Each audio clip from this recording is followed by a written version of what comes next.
We can't hear you. You're on mute, Bhushan. Okay. Okay. One second. Okay. Hi, good day, everyone, and a very Good warm day. welcome to all our viewers and listeners turning into EduTV. I am Bhushan from Whistling Woods International, and it's a pleasure to host today's episode for our podcast. Our discussion today is centered around a truly significant theme: redefining education for the next decade. As we stand at the crossroad of rapid technological transformation and evolving learners' need, it becomes essential to reimagine what education should look like in the years to come. We are privileged to have with us two highly respected education leaders who have been shaping and inspiring the academic landscape. Please join me in welcoming Mr. Amol Vaidya, Deputy CEO of the Global School Group, and Dr. Neeta Bali, Academic Director of MVN Schools. Thank you both of you for joining today. We are looking forward for your insights, how schools can adapt and innovate, truly significant learning for the futures. Let's begin our conversation today.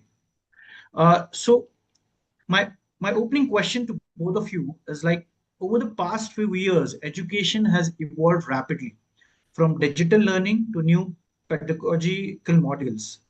How do you see the next decade reshaping the very definition of education? So this question is for both of you, sir, ma'am, and sir. Amol, will you go first? Shall I speak first? You carry on. You run the schools every day, so I'll be happy to take it on. And you run the people who run the schools, right? So, anyways, uh, as such, having been in education for over 40 years now, I think I've seen a complete sea change in the education landscape. Things have changed so completely. So, first thing first, Bhushan, I think the question that you asked was, what is it that's changing? Pretty much is changing. One, of Hmm. course, is the fact that there is a lot of integration and infiltration of technology in education. In fact, Right. a decade ago, that was almost non existent. Today, I think it's rampant. A decade from now, it is going to be almost non negotiable and completely indispensable. So, what Hmm. is happening is there's a great deal of awareness amongst the teachers, amongst the students, particularly, and because students are so tech savvy, all teachers are expected to be tech savvy, and teachers are becoming more and more receptive to the use of technology in the classrooms to enrich their teaching learning. They're also Hmm. realizing, I think, that the use of technology in the classroom not merely makes the classrooms joyful, it also considerably reduces the amount of work that most teachers have to grapple with, particularly the day to day dreary work, if I may call it. Dreary because it is almost clerical work that they need to do.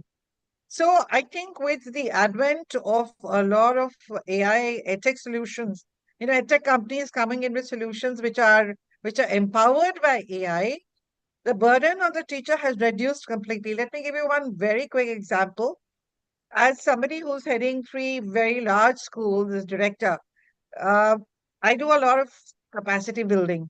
I've had to train myself to do that capacity building. In fact, it's such a pleasure to see teachers get excited about the use of technology in the classrooms. So, for example, the last time that I did a session for the teachers, we got them acquainted with something called Khan Migo tools, which is Khan Academy. Almost everybody is using Khan Academy. So there are these tools which are called Khan Migo tools, which are extremely exciting. Sitting there using their laptops or their phones, they created their logins. They got really excited about the kind of work that could happen in a few seconds. If you wanted to create a fabulous lesson plan, which would be immensely superior to what you would probably create manually, or you wanted to create a small newsletter, a class newsletter, which is both creative and allows you to do it in a fraction of seconds. You could do it right sitting right there and then. If you wanted to create an IEP, which is an individualized education plan for children who are struggling with learning challenges, you could do it in a jiffy.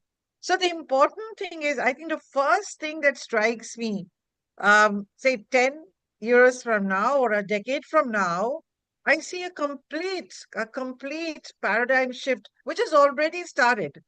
I mean, the ball's already rolling. It'll pick up momentum very fast, I'm sure, in the years to come. So, in the next 10 years, as I said, even those who are averse to technology are now happy about adapting, learning, if you can get them excited about it. So, I think technology, integration of technology in, so technology in education and technology for education, I think is the thing in the next 10 years to come. And that's the reason I think there's so many tech companies which are now coming up with such fabulous solutions, which will make life easier.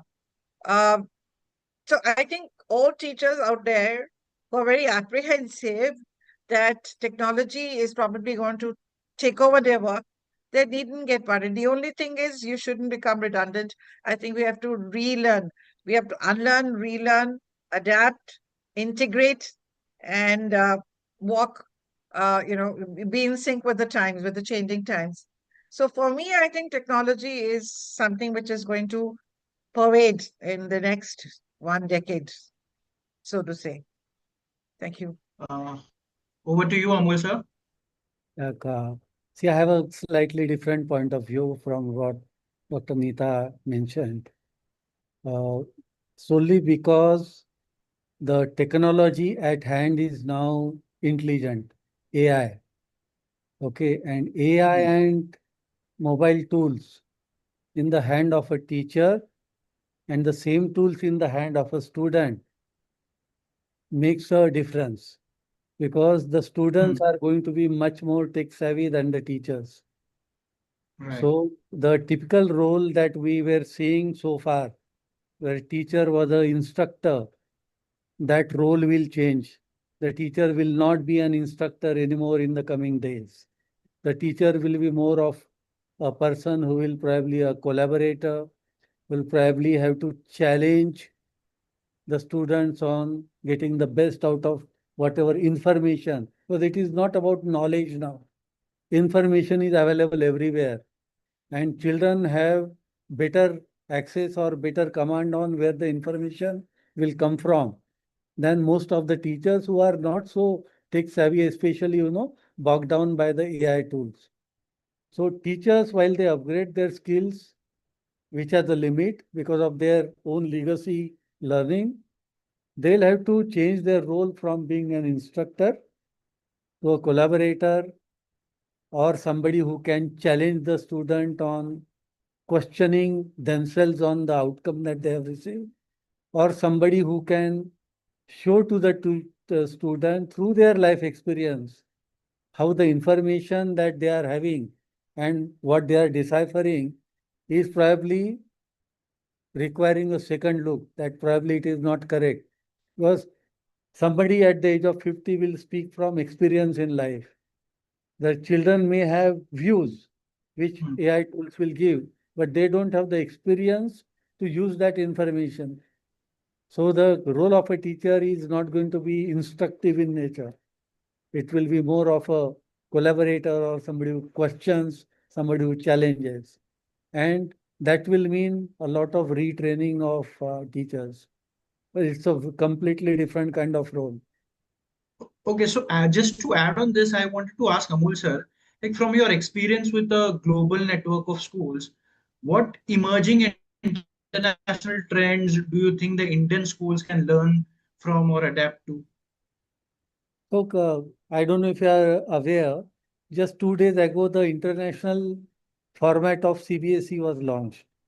It was launched in Dubai. Monday, Tuesday was the Hmm. international conference in Dubai. Many, about 2,500 Hmm. teachers had come from Middle East and elsewhere, and they have now come up with the international version of CBSE.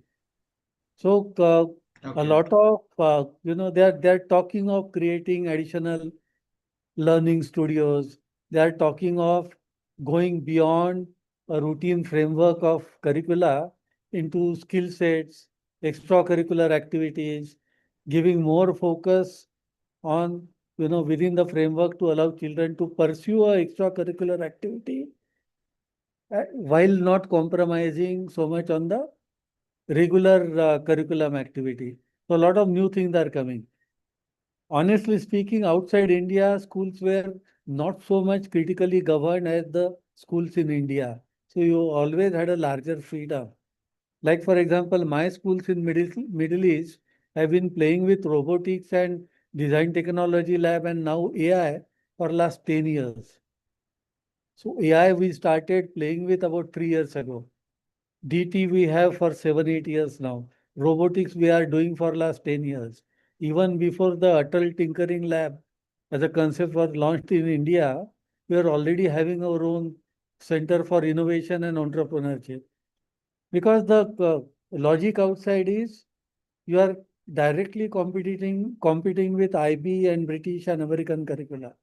So you have to be working on the same lines. Okay. So that's what I will say that we have a lead against many of the Indian schools. But locally in India, many schools will have that challenge for two reasons that they are more strictly governed than how schools outside are governed by CBSE. And number two, because there is a local regulator into play, we get extra freedom to have innovation classes or entrepreneurship classes or robotic classes into a regular timetable. So in India, there is a lot of catching up probably will be required to do. But I am confident that they'll do it because Indian education system as such in India is very competitive and deep. So we are going to adapt very quickly. So, Neeta ma'am, the question comes to you. As an academic leader, what major shift do you anticipate in school curriculum in the coming decades? Before I answer that, there's something that I'd like to say, Bhushan. When Mr. Vaidya spoke about, the fact that definitely in the Middle East, the schools are ahead of what's happening in India. Uh, Hmm. and what he spoke so beautifully about was the fact that, in the coming days, in the coming years, the role of a teacher will be completely revamped. The teacher will not be an instructor, as he said. It is already happening, Amol, but I think the pace will pick up momentum very Yes. fast in the days to come. You're absolutely right. Because even today, when I go into the classroom this morning, I had gone into one of the classrooms and in a pre-primary classroom. And I was looking at the teaching that was happening, where, frequently we've spoken about student agency. The fact that we need to empower the children to take responsibility for their own learning. So what I noticed so beautifully was the fact that teachers able to provide an environment, teachers able to provide maybe an ecosystem in a classroom, but the learning essentially is, the focus is not on teaching anymore. The focus is on learning. There is a shift. The focus is on learning, and the teacher really has become the designer and a mentor. For example, I was looking into a classroom where teacher was trying to teach something about less and more. So she had created this little environment, in the classroom using play-based learning, where she had used a lot of manipulatives in the classroom, getting the students to actually experience what is less and more. Circles were arranged and there were objects placed in the circle, and they were being asked to pick out three and then put three back. So what was less and what was more? So it is not the teacher who was instructing per se. But I think the sheer joy of experiencing the kind of learning which is happening, which is student driven learning, not teacher driven learning. So, teachers, you're right, are going to be designers and mentors.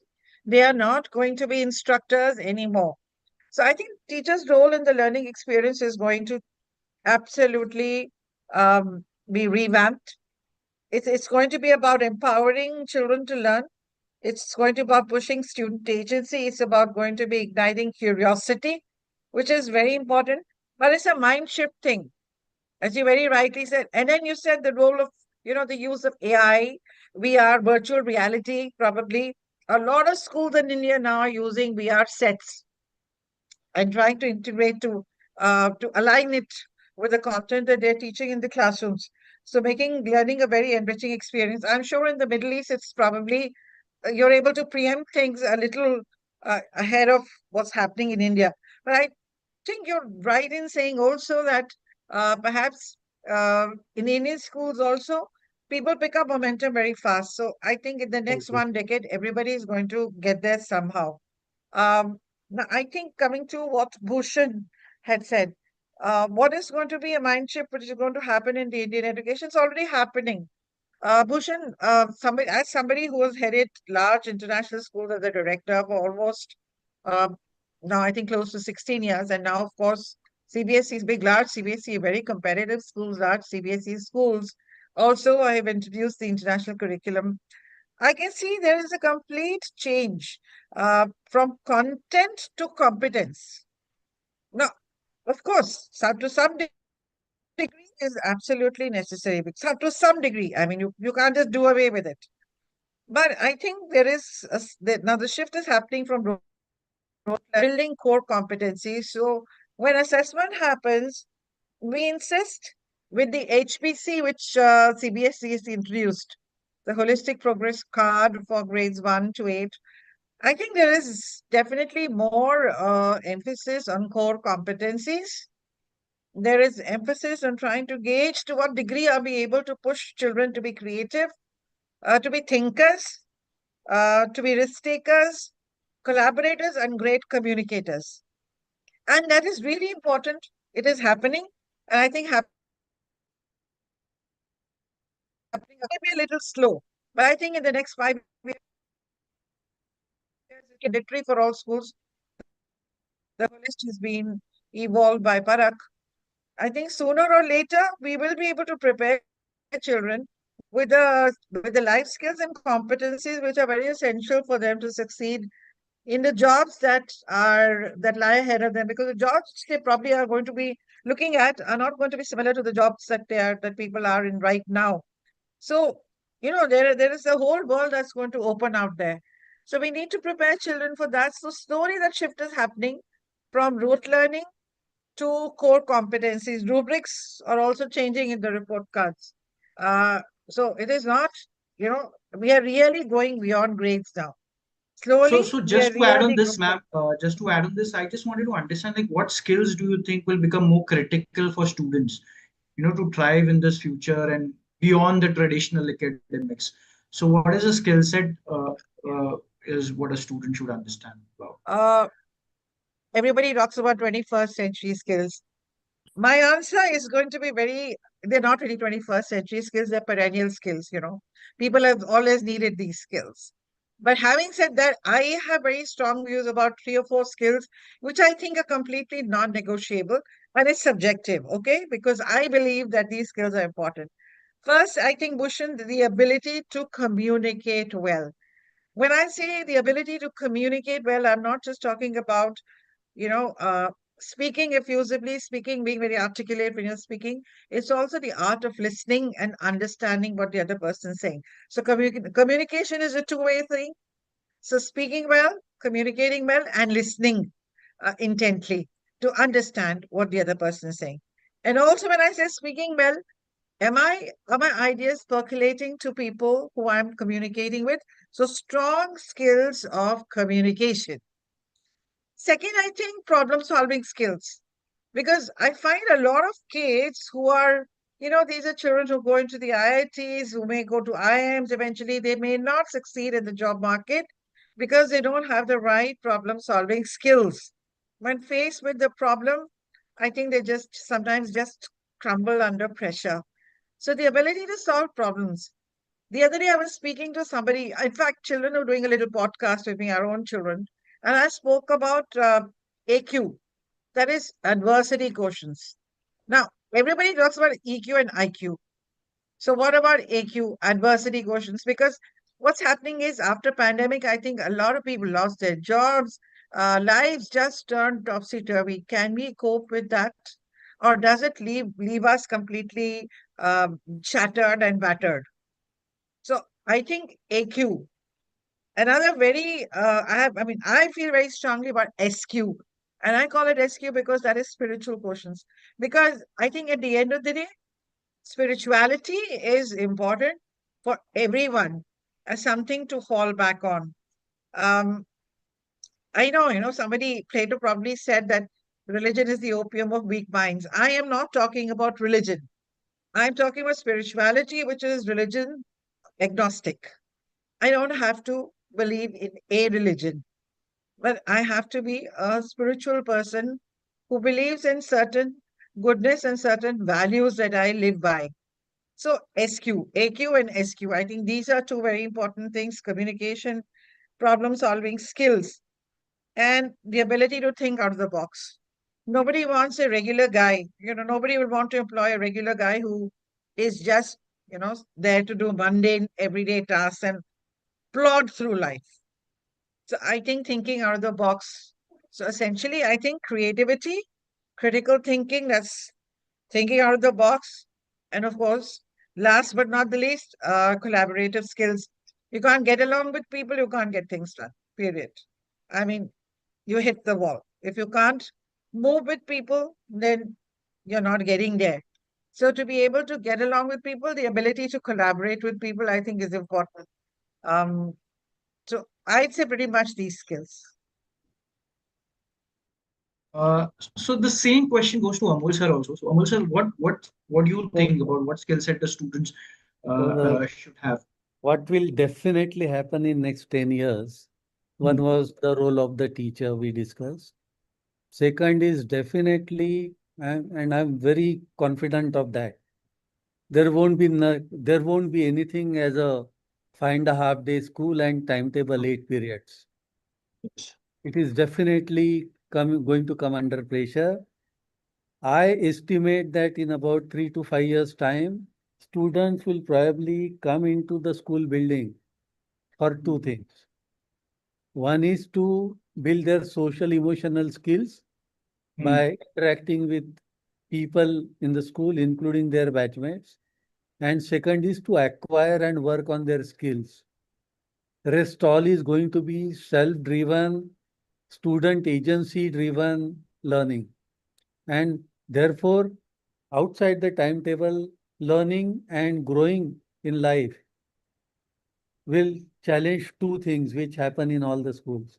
One is progress, which is from one grade to you go to next grade, and attainment. So the focus will shift from progress to attainment because the agency of the student and the collaboration that the student does in the school environment only partially every week, not 5.5 days, will ensure that attainment, the the responsibility of attainment will be driven by the student agency. That's definitely going to happen. So as I mentioned, role change of role for the teacher, timetable of 5.5 days coming into distress or challenge, and more focus on student agency, breaking the barrier of 8 period a day, 5.5 days a week to 7 days a week, 24/7. It will be a process where a good student will probably keep on learning all the time, which unfortunately is not happening right now. But in life, all of us know that we learn 24/7. As long as we are conscious, we learn. And But that's then, what. sir, one more thing to add on. Like now, there's so much of technology driven going on. So how can a school strike the right balance between technology and human connection in learning? So I believe children will come into the school only to interact with their friends and work on their social emotional skills. All Also they will come to do peer comparison, peer engagement so that they learn on what I have learned, what you have learned. Okay, so exchange of ideas. Because AI and technology has ensured that what knowledge or what information a teacher delivers is already in the hands of the children. They don't require somebody else to come and tell them the same thing. They want to check how others are doing to build their social skills, to develop a emotional network where so that if something goes wrong, they have something to fall back upon. It will be almost like that old Gurukul system that our ancestors had. I think we are going definitely into that phase now. and technology will only accelerate it. I mean, I started using AI tools last year, and what AI tools I'm using now for my research, earth and sky kind of, जमीन आसमान का फर्क है. So much of work happening in the AI space. Yes. So now, just to sum up on this, like if you were to describe your vision for the schools of 2035, for the next year, next 10 years, in one or two sentences, what would that look like? You're asking me? Yeah. Okay. Uh, I will only say that our vision, which we have just redefined last year, Hmm. basically ensuring the vision of 2035 for us, where Hmm. we focus on building learning communities. Okay. When I say community, it is learning of students, teachers, staff, and parents. And whatever you are Hmm. able to do outside this particular set of people who are linked with the school. Hmm. The campus as such will become a center of learning where Hmm. people will come for learning more and more things. It will not be restricted to a particular set of students. And that culture Okay. is different than what culture we have. Currently, the school culture is there is somebody sitting at the top and everything goes down like this. Hmm. That entire structure, the pyramidal structure, is going to be demolished. People are going to get challenged at every turn. And therefore, what will be required for the staff, including me right now, is to have an ability to learn, unlearn, and relearn new things again and again and again. I can't have a viewpoint that I learned like this in 1984, so therefore, this is how I am going to do it. Because Hmm. the paradigm shift has already happened due to tech and AI. Therefore, I don't know if you are seeing, but I am seeing that trend in industries Right. other than education, where, for example, I remember when I was in healthcare, a country director was typically 55 years age. And when I left healthcare industry in 2010, a proper country director of a MNC company in healthcare companies in India, average age was 38. And if you go ahead, my Hmm. daughter was in Meta, and the country director was 34. Right. It will keep on going down because the access and awareness of using the front end tools is going to give that lever for the people to go up quickly. But in education it will be slightly different if we manage well, because the experience of teachers over 10, 20, 30 years, there is no compromise on that. And therefore I mentioned that teacher will have to tell the child how to use the information and knowledge. Teacher will have to show the child how to do different things. He will have only theoretical knowledge from the AI tools, the practical part of it. And then the choice of using it or not, using it now or not, will have to be taught. Okay. So there's a question to Nita ma'am. Nita, ma'am, finally, what message you would like to give to school leaders and educators who are preparing the institution for the next decade for the change? Thank you for asking that question. Very, very pertinent question, I would say. I think we need to go beyond our own schools. We need to stop thinking of schools and classrooms. We need to shift to learning ecosystems.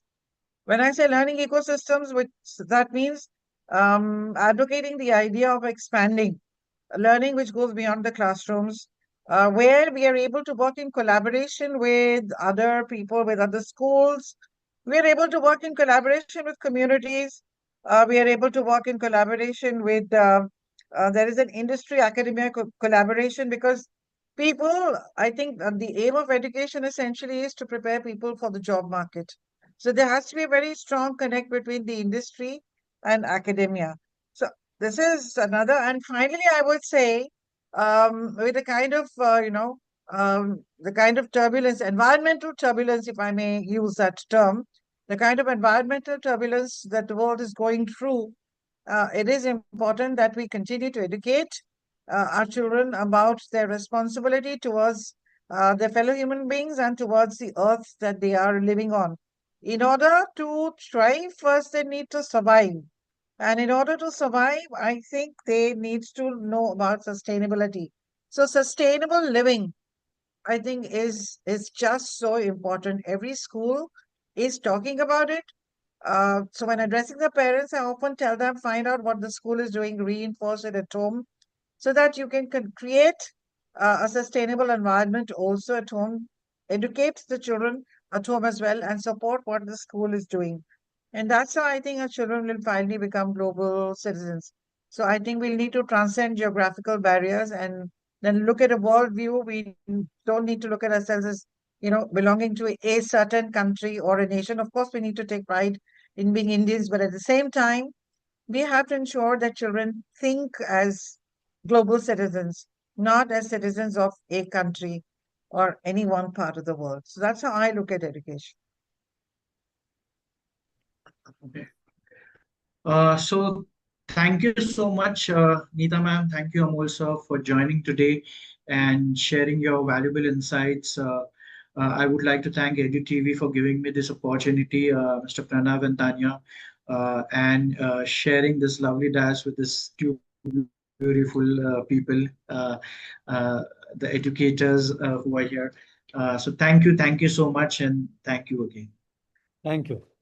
Bye.